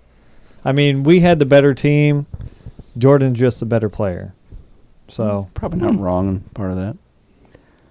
Interesting. Okay, fair enough. So that leads us to Uncle Doug. Yeah, the round mound of rebound. I loved watching him play at Auburn, then on to the NBA. He's one of those guys that I just wish had won a title. I really feel like Charles deserved for everything he did, as hard as he worked. I mean, I know he wasn't always in shape, but he gave it all on the floor. And I wish Charles had somehow gotten a title. yeah. Uncle Doug, I have a question for you. Yep. I know it's supposed to be closing statements, but I'm thinking of stuff. As somebody that was old enough to watch him play at Auburn, I was looking at his Auburn stats, and they're not very impressive. Why did he become a superstar in the NBA and he wasn't in college? Yeah, he just, I think probably, I remember watching him come in because it was a big deal. This short, chubby guy was running up and down the floor and grabbing these rebounds and doing this stuff. And again, probably, I think he really struggled with his weight then, Yeah. and that may have held him back. I don't. Auburn definitely was not a basketball power, No. and I doubt that he had much help, and so he probably got double teamed and triple teamed. Yeah. You know. Yeah, because I mean, he played 3 years at Auburn. I think his best season was like 18-9. Yeah. But like the seasons before that, he was like 13-7 and like 14-8. And like, not that Right. they were terrible, but I just mean like in the NBA, he went 28-14. Right, yeah, just like, blew up. You know, so yeah. I think in college though, a lot of great players sometimes get stuck when college is a much more team game than the NBA. That's true. So your Yeah. stats aren't always what you're not going to constantly have the ball. They're going to run a concept. The coach is going to have a system they're going to implement, Mhm. and you're going to run within that system. You don't have And a big if voice you're in the coach's college either. doghouse because you're not Yeah. making weight. That's true too. That's very true. You You know. can't just. That's probably why Barkley never played for Pat Riley either. Right. Yeah. All right. Well, is that all you had, Uncle Doug? Yep. That's it. All right. So that leads us to Willard. I mean, I think we've all complimented Barkley quite a lot. When I made my list, I put him inside my top 20. I felt pretty comfortable about it. And when we make our final list at the end, he's probably still going to be in my top 20. He's one of the greatest players ever. I don't really care if he won a title or not. That's pretty much it. All right. Well, I agree with what Wade said. I'm very comfortable with where I have Charles. I was actually a little taken back at where Drew and Ray had him. I didn't think he would fall that low on anybody's list. But I do think he's all-time great. But I had a question that I meant to ask earlier, and I didn't, so I'm going to ask it now in my closing statement. It's a what-if question, like we like to do. Oh, great. What happens to careers if Stockton plays with Barkley instead of Malone? I don't think a whole lot, really. Well, I think Malone personally is better than Barkley. I mean, I haven't ranked higher than Barkley yet. So Yeah. I don't Yeah. think. I mean, obviously, I think they're all, even without each other, all great Hall of Fame players. I don't think one made the other in any way, shape, or form as far as Malone and Stockton. Yeah. And I think Stockton and Malone need each other because they both perfected the pick and roll Mm. and the pick and pop. While Barkley was more of a open court, he'll take the ball, he'll get the rebound. He doesn't need Stockton to dribble it up and give it to him. He'll just take the whole fucking Yeah. thing all the way up and dunk it. Like that was his kind of thing. You know what I'm saying? I agree. He would get up and down the court, not necessarily needing a dominant point guard. Well, but a dominant point guard does help great players. Let me specify my question more then. I also said in the Stockton episode that I thought Malone and Stockton would both be great without each other. So I do agree with you, Wade, that I think all three of them are going to be great no matter what we do with them. But I also said that, and I think it's pretty widely accepted, that Malone wilted in big moments in big games. And I said, Mark told me I was crazy, but I controversially said that I thought Malone was Stockton's biggest problem when it came to winning. But Barkley didn't have that problem. Barkley had a different problem. Barkley's problem was when games were close, he took terrible shots and was very inefficient at the end of games a lot. And I guess what I'm more asking is, would Stockton have fixed that? And then he has a teammate that doesn't wilt in big moments in big games, but he can get that teammate better shots, easier shots in the moments that matter, and they are maybe more successful. I don't know if that's really the problem. The problem was the 90s, and you just Jordan whipped your ass. Yeah. I mean, I to mean, be totally honest. Well, I mean, I don't think you haven't had a chance to talk, Uncle. You can answer if you want to. No, go right ahead. Oh, I was going to say, I kind of get where you're coming from. That I think it just depends on how you view Stockton and Malone and Barkley. Malone does have a couple of rough moments in the playoffs, but I mean overall he was still a phenomenal player in the playoffs. His career averages, I think, are more impressive than Stockton's. And I wasn't here for the Stockton episode, so I don't think I said this, obviously. But a big problem, I think, with the Jazz and with that team Stockton was good enough he could take advantage of shitty point guards, but when he played good point guards, Stockton couldn't score. He couldn't really create for himself and score a ton. He had some big series. I saw some like insane stat lines, but it was like against Matt Mahoney on the Houston Rockets and stuff like that. When he played great point guards or defensive-minded point guards, he wasn't talented enough to score, and the rest of the team couldn't score except Karl Malone. So the other team's defense knew exactly where the ball was going to go, who was going to get it, and probably where he was going to get it. So then they just swarmed on Malone, and there was no one else to score the ball. I think we did briefly touch on that in the Stockton episode. They should have added a wing scorer. Yeah. Yes. Yes. Yeah. They I think should that have. was the biggest problem, in my personal opinion. Yeah. But No, I just think, I forget which one of you said it earlier, is I think Malone fit Stockton's style better than Charles. I agree. I think Charles, like you say, was more of a free-flowing, and Carl fit that pick and pop, pick and roll. I mean, he loved it, and he was good at it. Yeah.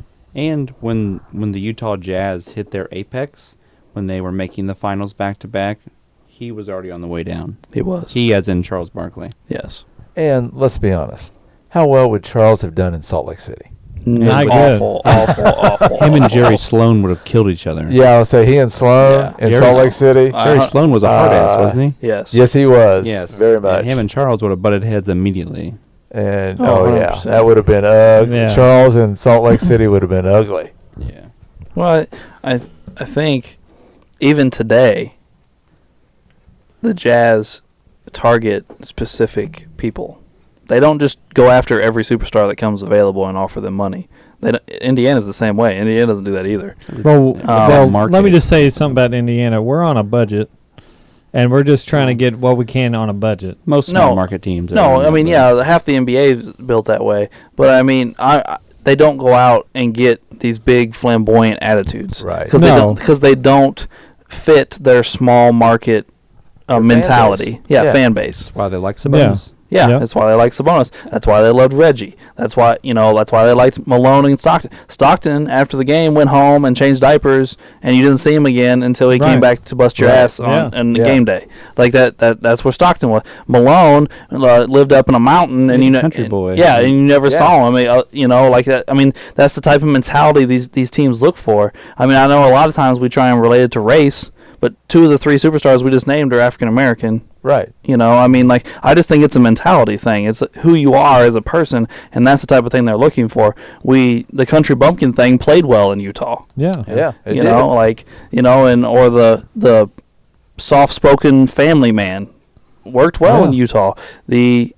Reggie wasn't necessarily soft-spoken, but it was just all about basketball. He wasn't running his mouth in the media. No. It was on the court. He talked Yeah. shit to you while he scored. And he backed it up. Yeah. Yeah. He was good in the community. He was Yes. great with the team, and he was very loyal. Yes. Yes. Yes. Very much so. Loyalty, that was the big one. And he Mhm. appreciated Indiana's basketball heritage. yes. Mhm. And the Definitely, fans, 100%. Just the fan base in general, I'd say. I think he loved it there. I think so too. Like he said the other, it's probably been a few months back or maybe longer, I don't remember.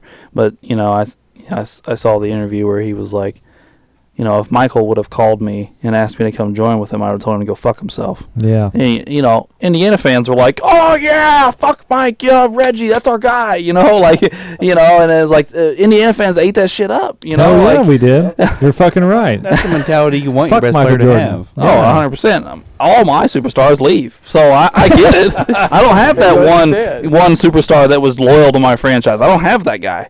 Shaq left, Penny left, McGrady left, Dwight left. I ain't got one. Even Vooch is gone now. And he's not even a superstar. He's just an all-star. Yeah. The Bulls are You balling got out. Cole now. Anthony, man. All Alex has is the memory of 95 and Blue Chips. Blue Chip's a good movie, man. It was a good movie. We made the title. We made the championship in 10 too. Yeah, you and lost in 4. It was 4 or 5. It was, It was five. five. It was Five. five. They Was it got five? one game. Yeah. You guys got 1. Yeah. Raised to like, fuck We it. got 1. We got 2. So we got you. Yeah, yep. Same amount of championships. Fuck the small markets, right? Yeah, fuck us. All right. I guess that wraps up our Charles Barkley portion of this episode, and we can move into trivia. Drew? I love it how we just swing it to me. What is the only NBA team ever to be based out of Iowa? Say that one more time. What NBA team was based out of Iowa for a while? Ooh. So like the city and name. Do you So we can list the current team they are now. Will that work? Like who they turned I'm into? not sure what current team they are now, honestly. Oh, okay. crap? I just know what they were back then. I can look that up real quick. So you want to know what city it was and what the team name was? Yeah. Okay. It's a current name now in the NBA though. But I don't know if it still is them now. Okay. All right. So that gives you the Well, I guess that's true because the Hornets aren't the Hornets, Right. you know. Yeah. And so I mean, Yeah. and like the Thunder and the Sun, like it's all Right, weird. yeah, it all so changes. Okay. So can I just list the team down? yeah. what city in Iowa?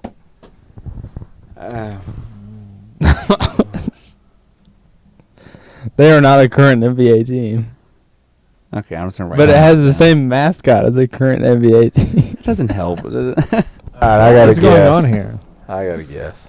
But it's just that, a guess. Yeah, I gotta guess. I'm Is this just off TikTok? No. It's not. It has a current. Okay, well, we'll go with this. Okay. This is ridiculous. I think I know. Okay. All right, let's see. Iowa Cornstalks. I said the Des Moines Kings. Okay. Bobcats. Okay. I said the Grand Rapid Bulls. The Waterloo Hawks. Oh, I was gonna put the fucking Waterloo. Waterloo? Really? God damn it! Fuck. Fucking Hawks. Oh. Only reason I put the Bobcats because he said it's the current mascot and team, and Boomer the Bobcat is the Pacers mascot. So I'd rather put it. God damn it, Drew! You snuck in on me. And that is the only team ever in the major four sports to be based out of Iowa. They were a team Yeah. from 1948 to 1951. Oh, gee. And then they just folded like Yep, bankruptcy or Yep, something. folded. Well, I can see being out of Waterloo. Yeah. Waterloo. I don't even know where that's at.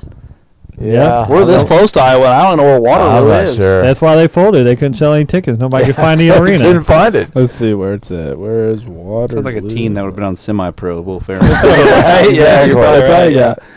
Oh, the Tropics versus the Waterloo Hawks. Yeah. Waterloo is from Canton, Missouri. Drew still can't find it. You know what? He just said we're in Canton, Missouri. I don't think we've ever said that before. People are now Googling Canton, Missouri to figure out where the fuck we are. We're 3 hours away from Waterloo. 3 hours, huh? So it's northern Okay. Iowa, I suppose. Yeah. Okay. All right. All right. Well, who would like to go next? I got mine pulled up. Willard. All right. From 2012 to 2021, 4 different players have led the league in triple doubles. Russell Westbrook has done it 6 times. Luka Doncic has done it once. Who are the other 2 players to do it? Wow. Good question, Willard. All right, I have mine, I think. So, Wow. 12 to... 12 till last year. Okay. All right, I gotta guess. Yep. I got to guess. Okay. I said James Harden and LeBron. I said the same thing. Okay. I said Harden and KD. I said Harden and Sabonis. Well, you're going to like one of them. It's Rondo and Lance Stevenson. Lance No Stevenson. shit. Really? Stevenson led the league in, I think it was 14. Wow. Wow, I had not And seen- Rondo did it multiple times. Yes, Lance Stevenson led in 14 with a whopping 5 triple doubles. Only 5, huh? Oh my God. Before Russell started, I think that was a decent number. Before Russell started his insane numbers, because Rondo led the league in 12 with 6 and led the league in 13 with 5. Oh I my remember God. Jason Kidd used to be really high, and he just get a handful a year. Yeah, he's like a 180 in an 18-year career or something So, like that. yeah, so I mean, he's not getting an astronomical amount like Westbrook. And then Westbrook, okay, listen to this shit. It goes from 15 to 21, Westbrook 11, Westbrook 18, Westbrook 42, Westbrook 25, Westbrook 34, Luka 17, Westbrook 38. And Westbrook 6 losing seasons. I think he has a handful this year too. He's got, I think, at least a couple. He's got a couple, Yeah, I mean they're not like the They're not. 30-point ones he did with OKC, Right. but like the other night I think he had like 13, 10, and 11 or something like that. Like, Well, yeah, that's what they need him to do, is be able to drive and kick or drive and dump off to Anthony Right. Davis. well, really what they need is, regardless of how many points he's going to score, whether LeBron's out and he needs to score 20, or LeBron and AD are both there, he only needs to score 12. He needs to do it without taking 30 shots. Right. He needs to do it efficiently. Yeah. his turnovers are high right now too. Ridiculously high. Like I think he's on pace to break the single season record right now. Oh, God. jeez. And he doesn't even handle the ball all the time. Well, when LeBron quits missing a bunch of time, he'll have the ball in his hands. So Yeah. hopefully that'll help. All right. Ray, Uncle Doug, anyone want to go next? Yeah, I'll go. Okay. All right. Okay. All Ray's questions lately have been about like 1950s. So if we Oh, was continue it in John this Smith? Was that the Well, one? this is going to be a New York Knicks Joe question. Smith. Joe New York Smith. Knicks. He was actually a okay. player in like the 90s and stuff. Yeah. All right. Really 2000. Name 2 of the 3 New York Knicks players who have won the Sixth Man of the Year award. And I'll give you 3 names. Hold on. You said name 2 of the 3. 2 of the 3 New York Knicks players who have won Sixth Man of the Year awards. And I didn't. So we can write down 3 names. What you're saying, right? Yeah, go ahead. And, We you know can what? guess I'm not 3. going to say any names then because I think this might be wrong. But name 2 of the 3 New York Knicks players who have won the Sixth Man of the Year award. Okay. 2 of the 3. Okay. And you're gonna let us guess 3 names. Yeah, I'll let you guess 3 names because I have Okay. 3 names here. So we'll let it go. Okay. I think he played for the Knicks for a minute. There's been a lot of guys play for the Knicks. You're not wrong. I think they remade their franchise like 4 times in 5 years one time. Yeah. When did the Sixth Man of the Year come about? That's what I I'm don't trying know. to think I'm about. struggling with that, Yeah. too. Because there were some old Knick teams that were loaded. Yeah, They had like, really good players come off the bench. yeah, like Bill Bradley came off the bench for those Reed teams. Phil Jackson. Mhm. Phil Jackson, yeah. Yeah. Phil Jackson was a quality player, actually. He was, yeah. And he's got 2 championships. Mm-hmm. All right, well, I got my 3. I highly doubt they're right, but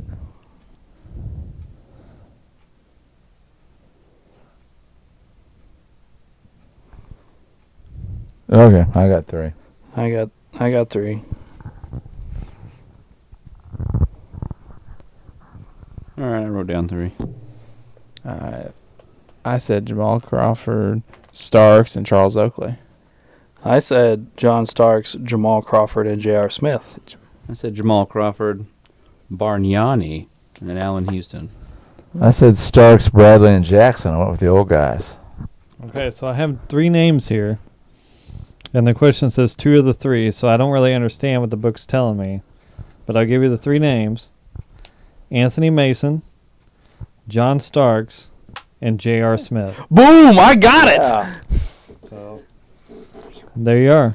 So Anthony Mason won Sixth Man of the Year there. Okay. Wow. So he would have been coming off the bench behind like Ewing and Larry Johnson or something? well, that's what I'm trying to confirm because I feel like Anthony Mason is not the one that's won Sixth Man of the Year. I don't know. I'll Google it. Okay, well, I got Starks anyway. Anthony Mason. Yeah, Okay. Google Drew. I'll go next. And I will stick with my draft theme. Anthony Mason won it. Oh, so he did win it. So Oh, it's okay. John Starks and Anthony Mason. So J.R. Smith. J.R. Smith did not win it. So J.R. Smith did not. Okay, so it was Correct. Anthony So Mason. no points, Ralph. No. I already gave it to me, damn it. Yep, Ray Anthony give us, Mason and won Ray it. will take us away, so Yeah. you don't get your points.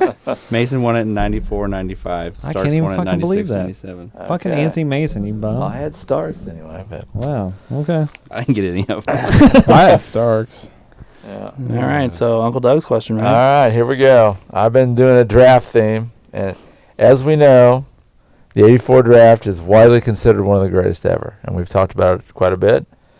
We know who the first 5 are, because Charles was number 5. Okay, out of that class, okay, Mm-hmm. 5 players made the Hall of Fame. Mm-hmm. Okay, can you name them? Oh, shit. I should be able to, but I can't. Four are easy. I'm sitting here looking at the fifth going, who the hell is the fifth Right, player? that's why What year was it? 84. 84. I almost my alternate question while you're writing and thinking was the 70th person in that draft. Ooh. I Okay. haven't got that either. Well, Rick Carlisle. Oh. Oh. Kind of cool. The Celtics drafted him number 70 in the draft, Okay. and Wow. By the way, I was looking at the 83 draft today because of a trivia question I heard. Because that's the Ralph Sampson draft. And of course, Ralph Sampson went number 1 overall. And then old dude out of Mizzou went number 2, Steepo. But then a bunch of scrubs, the guys I never heard of or guys I barely heard of, go. And then at number 16 overall, there's Clyde Drexler. There's the Hall of Famer. right, yeah, it's weird. Yeah. And then Manute Bol went in the 5th round. Yeah, 5th round of the NBA draft. You don't hear that There was anymore. 10 rounds in 83. right, yeah. They used to go back to 10 rounds. Oh, Lord. That's enough to have a first 5 and a second 5. That's insane. Yep. I can't think. Huh. I don't know who the 5th guy is. I wrote down the first 4 like lickety split. I got the first 3. I figured you'd get him. Oh, man. Damn.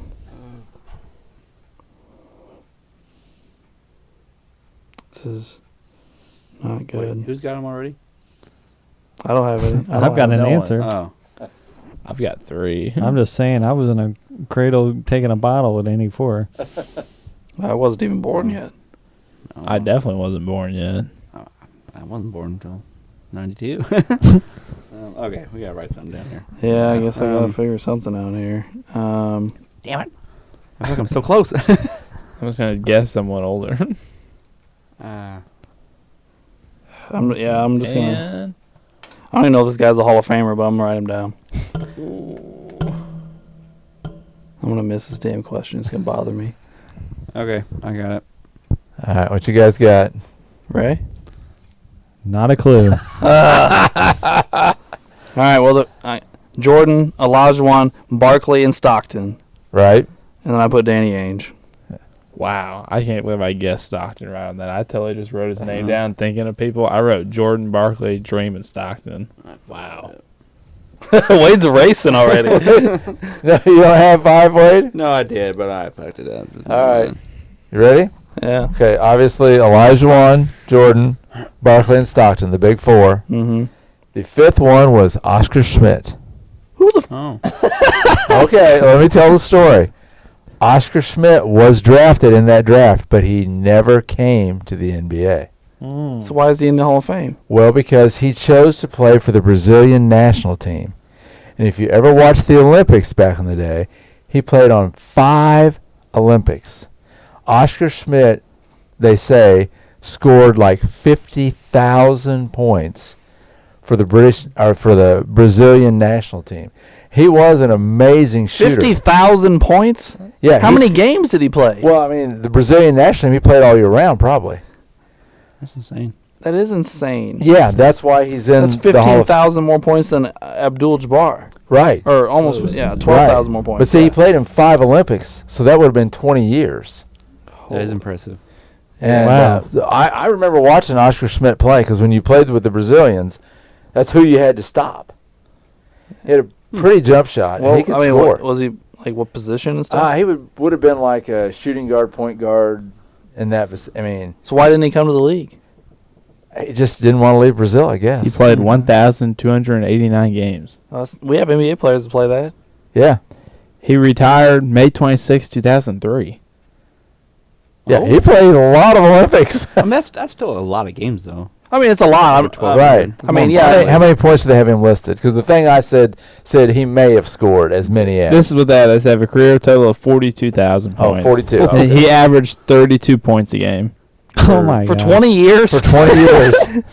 Yeah, he played from 74 to 2003, it says on here.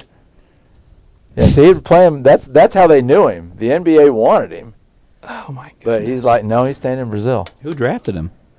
That's the fun part. He got Which team fucked it up? And then get him over here. he got drafted in round 6. Let me go basketball reference. Round 6. Well, that's why they screwed it up, because they took him so late he wasn't going to make any money. Yeah. What a No. fantastic question. I like that one. I was reading. No, Yeah. here's why I just got mad and erased it. My dumb ass put down Malone instead of Stockton. I got so mad. I was like, son of a wrong The jazz New player. Jersey Nets drafted him. Yeah, who wants They to go called to him Jersey? the Holy Hand Oscar. All right. Okay. Oh, and then here it says he scored 49,000 points. See, that's why the thing that I was reading said may have scored up to Yeah, 50,000. so anywhere between 42,000 and 50,000, this guy scored. Mm.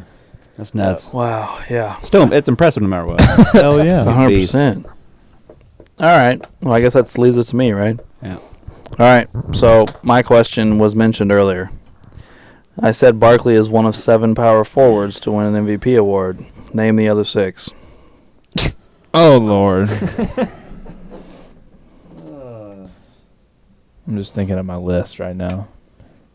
I believe... No, that's not true. Never mind. Sorry.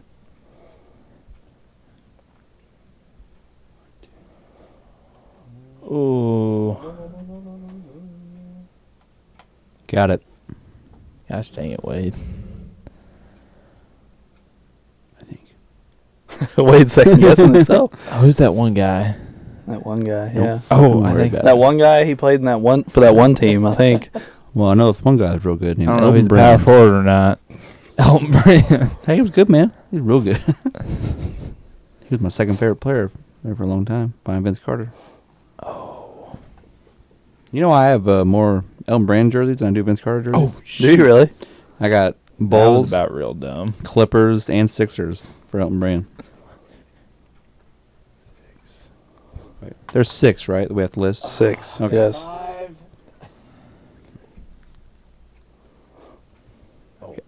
Got 6.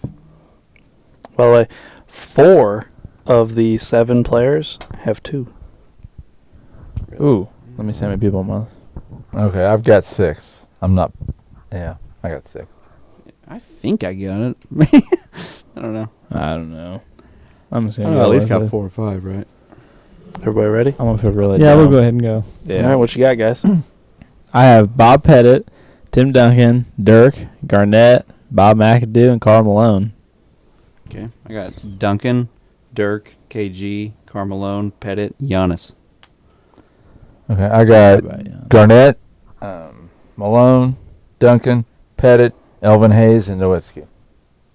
All I could think of 3, so I got Duncan, Dirk, and Malone.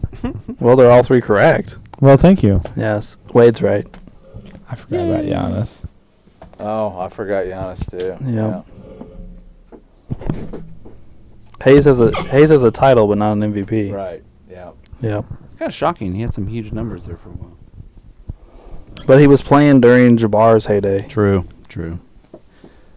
So, yeah. Yeah, I forgot about old Giannis.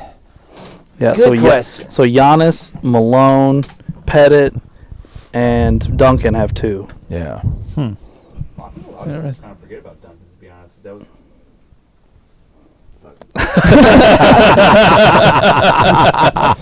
Yeah. All right. Well, I guess I had a point to Wade. I had to Wade? take a point away from me. Good job, Waster. Anthony Mason got you, Alberta. Fucking Anthony Mason. I gotta look that up. He would have been That dirty son of a bitch. coming for me. All right. Well, after this week's tallies, the scores are as follows: Ray with 20, Uncle Doug and Drew with 40. Alex with 45, and Wade with 52. And yes, Wade extended his lead, even though it's bullshit. I should have kept his lead the same. Ray. Anthony Mason. So thanks for tuning in for our Charles Barkley episode. And please tune in next week to listen to our Kevin Garnett episode. We're looking forward to that one. We'll have a special guest, a new special guest for the Garnett episode. And thanks for tuning in to Sports the NEMO Way.